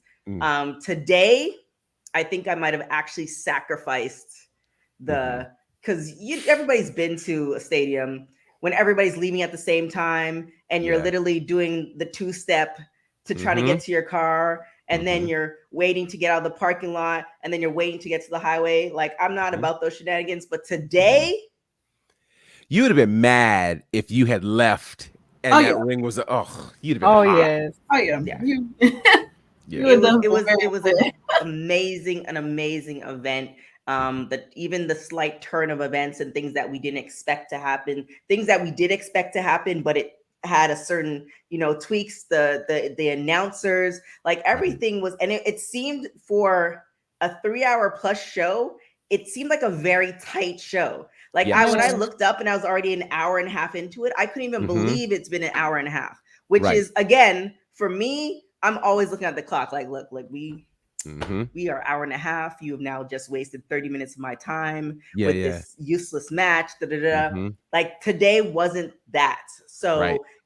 shout out, like I agree, shout to new creative, everybody putting it together, all the little nuances, the gear, all that stuff was just absolutely beyond amazing, and definitely I think a SummerSlam that we're going to remember, not for the moments, of course, but on a whole, which normally doesn't happen. Because can you think of last year's SummerSlam, the match card? Outside of Bianca, No. Well, I can tell you that, like, of course, we had John Cena and Roman, and then Brock came out. We did have Seth and Edge. That happened. Charlotte faced, I think, Rhea last year. And Um, Nikki ASH. yeah, and Nikki in that triple threat match. Um, and that's pretty much all that I can remember. You Yeah. remember more than most, because right. I really just remember Honestly, the normally, moment, the like, 26 seconds with Bianca, and I was upset. Mhm. That's yeah, literally what. I Yeah, that's brace myself for that, to realize that this is now in the past and that Bianca has defeated Mhm. Becky twice for to retain her title twice. So I'm happy about that.